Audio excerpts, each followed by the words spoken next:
दोस्तों नमस्कार, आपका अपना ही चैनल सीटेड राजा में आपका स्वागत है। आज हम लोग स्टार्ट करेंगे एनसीईआरटी के नोट्स जीव जंतुओं के आवास। जी हाँ, इससे पहले आपने नहीं देखा है तो प्लेलिस्ट में जाके इससे पहले एनसीईआरटी पार्ट बाय पार्ट आप प्लेलिस्ट में जाके देख सकते हैं।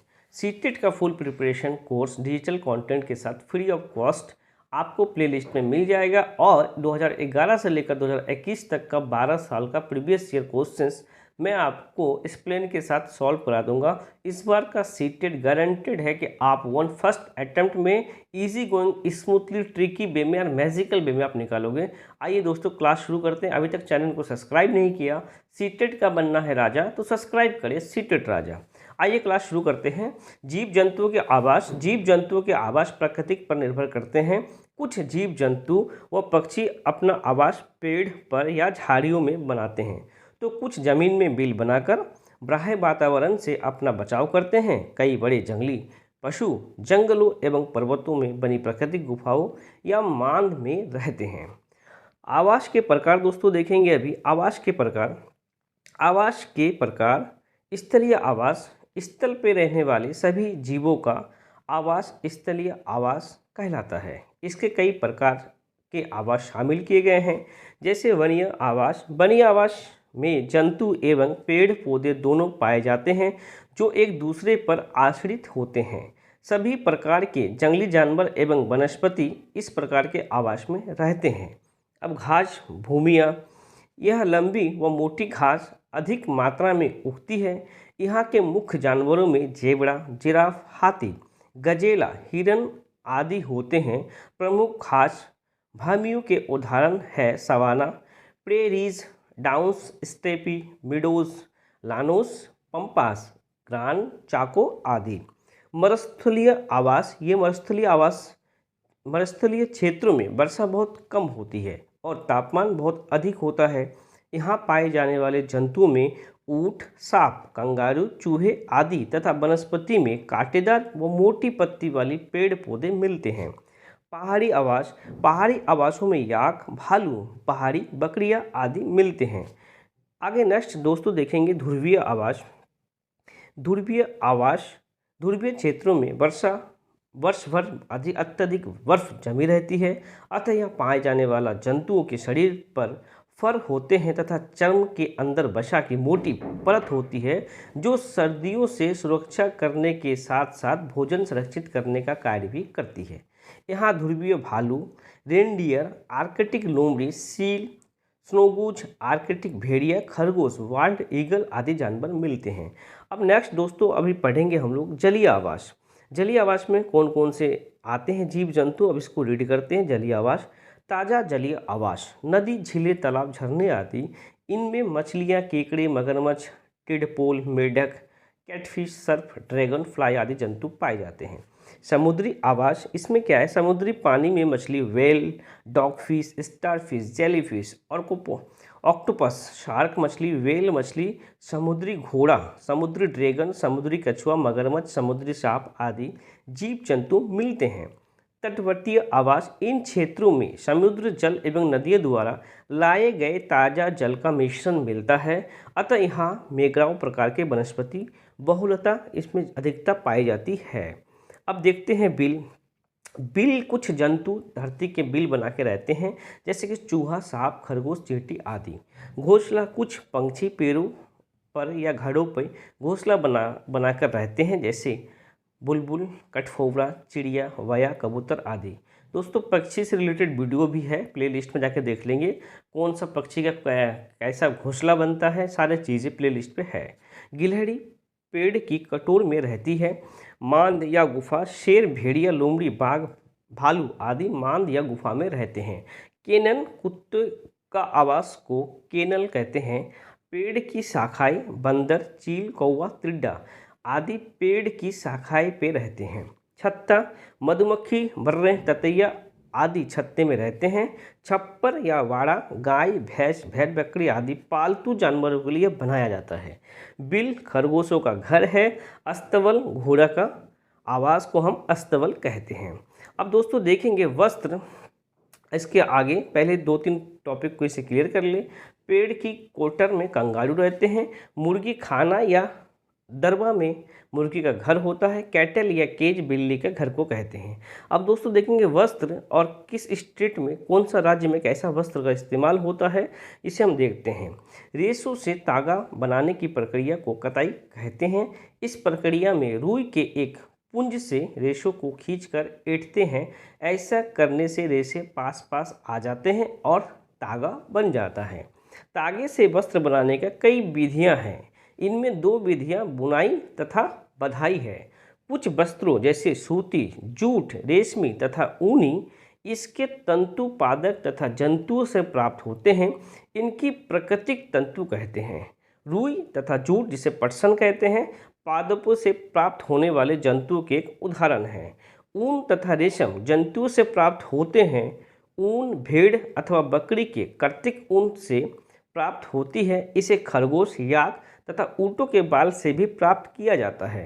रेशमी तंतु रेशम कीट कोकून से खींचा जाता है। हजारों वर्ष तक वस्त्र निर्माण के लिए केवल प्राकृतिक तंतुओं का ही उपयोग होता था।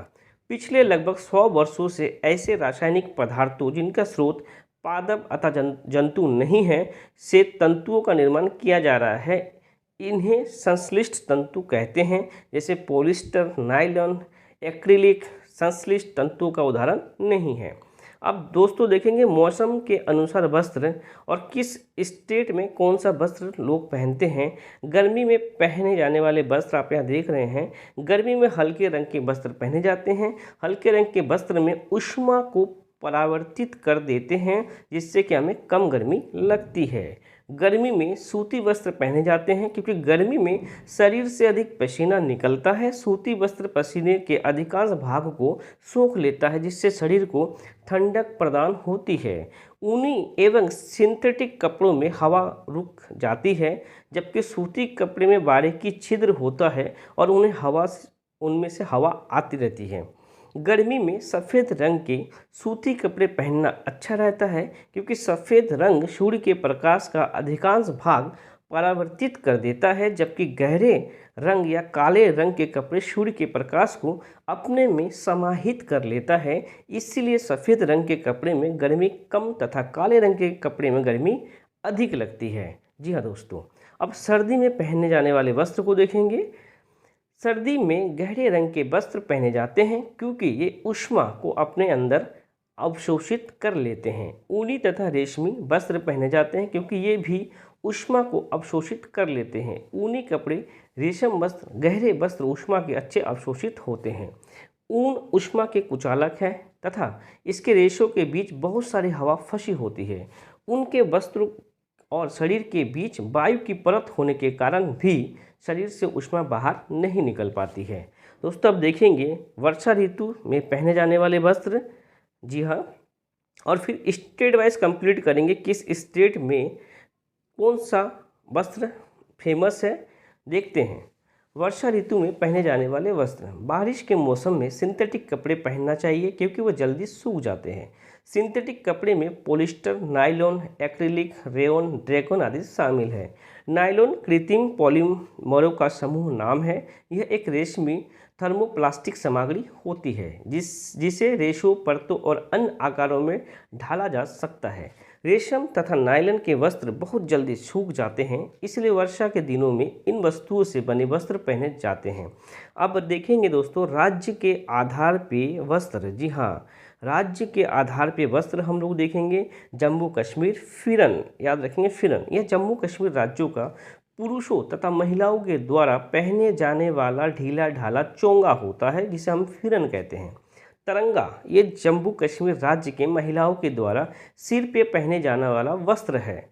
उर्गा, ये जम्मू कश्मीर राज्य का महिलाओं का वस्त्र होता है। पठानी सूट, जम्मू कश्मीर राज्यों के पुरुषों के द्वारा पहने जाने वाला सूट को पठानी सूट कहते हैं। कशावा, कशावा एक टोपी है जो जम्मू कश्मीर के पुरुष एवं महिलाओं के द्वारा फिरन के साथ पहनी जाती है।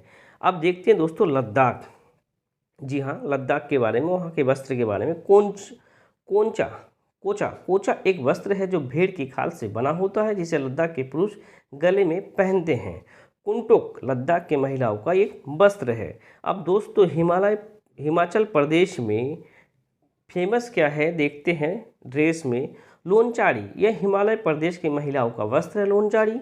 सुथान यह एक प्रकार का पुरुषों का पायजामा है जो सूती वस्त्र से बना है। कीरा हिमाचल प्रदेश की महिलाओं का वस्त्र है। महिला इसे कमर पर बेल्ट की तरह बांधी रहती है। रीगियो रीगियो ये हिमाचल प्रदेश के पुरुषों का वस्त्र है। रीगियो एक लंबा उनका बना कोट होता है। राहिंदे यह भी हिमाचल प्रदेश की महिलाओं का ही वस्त्र है। इसे सिर पे पहना जाता है। तोपान यह हिमाचल प्रदेश के पुरुषों का वस्त्र है। यह एक प्रकार की टोपी होती है। गद्यांग यह पुरुषों का वस्त्र है जो कमर में पहना जाता है। रीगियो यह हिमाचल प्रदेश के पुरुषों का वस्त्र है। रीगियो एक लंबा उनका बना कोट होता है। होजुक यह हिमाचल प्रदेश की महिलाओं का वस्त्र है। अब देखेंगे दोस्तों केरल और मिजोरम। जी हाँ, केरल और मिजोरम में कौन से वस्त्र फेमस हैं। केरल राज्य में ज़्यादातर सफ़ेद रंग के वस्त्र पहने जाते हैं। मंडू चड़ियाथू यह केरल राज्य के पुरुषों का वस्त्र है जिसे हम मंडू कहते हैं। अब मंडुम चेड़ियाथुम यह केरल राज्य की महिलाओं का वस्त्र है। मिजोरम में देखते हैं पुआन यह मिजोरम राज्य के पुरुषों का वस्त्र होता है। पुआनचेई यह मिजोरम राज्य की महिलाओं का वस्त्र होता है। जापी लुखुम मिजोरम राज्य के एक प्रकार की टोपी पहने जाती है जिसे जापी लुखुम कहा जाता है। अब देखते हैं दोस्तों नागालैंड, असम और झारखंड को। जी हाँ, नागालैंड में क्लिंट नागालैंड के लोगों को द्वारा काले रंग का वस्त्र पहना जाता है जिसे क्लिंट कहते हैं। लिंगपेशु नागालैंड के लोगों को द्वारा गहरे नीले रंग का वस्त्र पहना जाता है जिसे लिंगपेशु कहते हैं। असम में मीतू यह पुरुषों का वस्त्र है। मुंडा ये महिलाओं का वस्त्र है। रिनसासो ये असम राज्य के पुरुषों के द्वारा गले में पहने जाने वाला स्कार्फ को रिनसासो कहते हैं। झारखंड भागवान ये झारखंड राज्य का पुरुषों का वस्त्र है। पाची परहान ये झारखंड राज्य का महिलाओं का वस्त्र है। जी हाँ, अब देखेंगे अरुणाचल प्रदेश, त्रिपुरा और पंजाब को। अरुणाचल प्रदेश मुक्काक यह अरुणाचल प्रदेश की पुरुषों का वस्त्र है। मुक्काइस ये अरुणाचल प्रदेश के महिलाओं का वस्त्र है। त्रिपुरा रिक्त गमछा इसे त्रिपुरा राज्य के पुरुष पहनते हैं। और रिगनाई यह त्रिपुरा राज्य की महिलाएं का वस्त्र है। पंजाब में फुलकारी यह एक शॉल होता है। सरारा लांचा यह पंजाबी महिलाओं का वस्त्र होता है। तांबा तहमस यह पंजाब के पुरुषों का धोती होते हैं। अब देखेंगे लक्षद्वीप, मणिपुर और सिक्किम के बारे में। लक्षद्वीप में काची यह लक्षद्वीप राज्य की महिलाओं का वस्त्र है। थाटम यह महिलाओं के द्वारा सिर पे पहने जाने वाला स्कार्फ होता है। मणिपुर में खामेट चमटा ये मणिपुर राज्य के पुरुषों के धोती होती है। फेनेक ये महिलाओं का वस्त्र है। सिक्किम थाकड़ो ढूम या सिक्किम राज्य के पुरुषों का वस्त्र है। थोकरो ढूम और ढूम ये सिक्किम राज्य की महिलाओं का वस्त्र है। जी हाँ दोस्तों, अब देखेंगे गुजरात और मेघालय। गुजरात में कफानी या फरहान यह गुजरात के पुरुषों का वस्त्र है। कंजाड़ी आब्बा यह गुजरात की महिलाओं का वस्त्र है। मेघालय में देखेंगे डकमांडा ये मेघालय राज्य के महिलाओं के द्वारा कमर पे बांधे जाने वाला एक वस्त्र है। इसे महिला लुंगी की तरह इस्तेमाल करती है। जेनसेन यह मेघालय राज्य की महिलाओं का वस्त्र है। जी हाँ दोस्तों, अब इसी में दोस्तों जनजाति को भी हम लोग आज कंप्लीट कर देते हैं। समकालीन इतिहासकारों और मुसाफिरों ने जनजातियों के बारे में बहुत कम जानकारी दी है।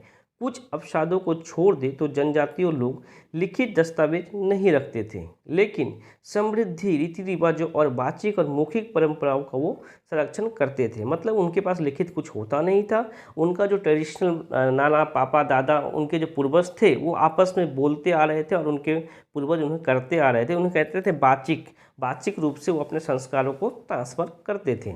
यह परंपरा हर नई पीढ़ी को विरासत में मिलती थी। आज के इतिहासकार जनजातियों का इतिहास लिखने के लिए इन बातचीत परंपराओं का इस्तेमाल करते हैं। दोस्तों ये सीटेड में आया हुआ है कि जनजातियों का जो लिखित दस्तावेज नहीं है तो उन्हें कैसे संरक्षित करते थे, तो बातचीत परंपराओं के हिसाब से हम उन्हें संरक्षित करते थे। पंजाब के 13वीं और 14वीं सदी के दौरान खोखर जनजाति बहुत ही प्रभावशाली थी। यहाँ बाद में गक्खर लोग ज़्यादा महत्वपूर्ण हो गए। उत्तर पश्चिम में बलोच एक विशाल एवं शक्तिशाली जनजाति थी। पश्चिमी हिमालय में गड्डी गढ़रियों की जनजाति रहती थी। भारत के जम्मू और कश्मीर, लद्दाख और हिमाचल प्रदेश राज्य में भी इसमें शामिल है। उपमहाद्वीपों के सुदूर उत्तरी पूर्वी भाग में नागा, अहोम और कई दूसरी जनजातियों का पूरी तरह से प्रभुत्व था। सुदूर उत्तरी पूर्वी भाग में असम, अरुणाचल प्रदेश, मेघालय, मणिपुर, मिजोरम, त्रिपुरा, नागालैंड और सिक्किम राज्य में शामिल हैं। जी हाँ दोस्तों, आगे देखेंगे बिहार और झारखंड। बिहार और झारखंड के कई इलाकों में 12वीं सदी तक चेर सरदार शाहियों का उदय हो चुका था। इन क्षेत्रों में रहने वाली महत्वपूर्ण जनजाति में मुंडा और संताल थे। ये जनजाति उड़ीसा और बंगाल में भी रहती थी। कर्नाटक और महाराष्ट्र की पहाड़ियों में कोली, बेरात तथा कई दूसरी जनजातियों का निवास थे। कोली लोग गुजरात के कई इलाकों में रहते थे। भीलों की बड़ी जनजाति पश्चिमी और मध्य भारत में फैली हुई थी। मौजूदा छत्तीसगढ़, मध्य प्रदेश, महाराष्ट्र और आंध्र प्रदेश में गोंड बड़ी तादाद में फैले हुए हैं। दोस्तों, नेक्स्ट वीडियो में आपको वेलक्रो, रेल टिकट और वाटर बिल, हेमोग्लोबिन, आयु के आधार पर हीमोग्लोबिन, अम्ल वर्षा, थ्रेसरिंग और तरुण भारत संघ टोटल NCERT का नोट्स कंप्लीट करा दिया जाएगा। अगर चैनल को सब्सक्राइब नहीं किया दोस्तों, सब्सक्राइब करें। इस बार का सीटेट आपका फर्स्ट अटेम्प्ट में इजी गोइंग, आसान भाषा में, मैजिकल वे में निकलेगा दोस्तों। चैनल के साथ बने रहे। सीटेट राजा, अगर सीटेट का बनना है राजा तो सब्सक्राइब करें सीटेट राजा। जय हिंद, जय भारत।